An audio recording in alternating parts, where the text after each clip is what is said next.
સાબરકાંઠા સહિત ગુજરાતભરમાં 3 દિવસથી કાળઝાળ ગરમીને પગલે સ્થાનિક પ્રજાજનો ભારે હાલાકીનો સામનો કરી રહ્યા છે.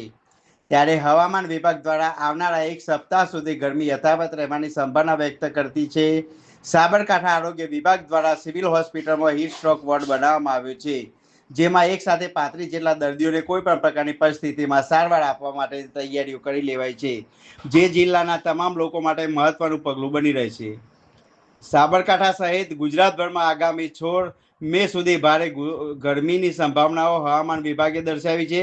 તેમજ છેલ્લા 3 દિવસથી સાબરકાંઠા સહિત ઉત્તર ગુજરાતમાં ગરમીનો પારો 45 ડિગ્રીથી પણ વધી ચૂક્યો છે. ત્યારે આવનારા સમયમાં હજુ પણ ગરમી યથાવત રહેવાની છે. જોકે પાછલા 15 દિવસમાં હીટ સ્ટ્રોક તેમજ લૂ લાગવાના 75થી વધારે દર્દીઓને તૈયાર કરી ઘરે મોકલી દેવાયા છે.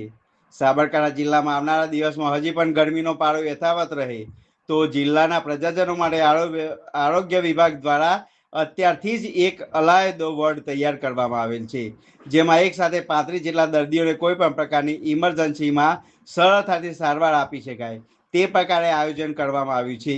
તેમજ આવનારા સમયમાં લૂ લાગવા સહિતના બનાવોમાં તમામ પ્રકારની દવાઓ સ્ટોક અત્યારથી જ કરી લેવાયું છે, જેથી જિલ્લામાં કોઈ પણ વ્યક્તિને સરળતાથી સારવાર આપી શકાય. જોકે જિલ્લા વહીવટીતંત્ર દ્વારા લેવાયેલા આ છેવાડાના પ્રજાજનો માટે પગલાં મહત્વના બની રહે છે તે નક્કી છે. દિવસે ગરમીનું પ્રમાણ વધી રહ્યું છે. સ્પેશિયલી જોવા જઈએ તો સાબરકાંઠામાં ગરમીનું પ્રમાણ અત્યારે વધારે પ્રમાણમાં છે અને એને જોતા અમારે હિંમતનગર જીમસ મેડિકલ કોલેજ સંલગ્ન હોસ્પિટલની અંદર 35 બેડનો હીટ સ્ટ્રોક માટે ગરમી માટેનો વોર્ડ તૈયાર કરવામાં આવેલો છે, જેની અંદર પૂરતા પ્રમાણમાં દવાઓ, ઇમરજન્સી કોઈ પણ આવે તેના માટેના વેન્ટિલેટર સાથેના બેડ, ગેસ કાસ્ટ ટ્રોલી અને અમારા જે પણ કર્મચારીઓ છે એ લોકોની ડ્યુટી ફાળવવામાં આવેલી છે કે ગમે ત્યારે કોઈ પણ પેશન્ટ આવે તેને તાત્કાલિક સારવાર મળી રહે. ખાસ કરીને આવનારા સમયમાં જે પાછલા 15 દિવસની વાત કરવામાં આવે તો કેટલા દર્દીઓ અંદાજે દાખલ થયા? લગભગ 15 દિવસમાં જોવા જઈએ તો 75 થી 80 દર્દીઓ સારવાર લઈ અને સારા થઈને ઘરે જતા રહેલા છે. આવનારા સમયમાં થાય તો કઈ પરિસ્થિતિને પહોંચી વળવા માટે તંત્ર તૈયાર છે?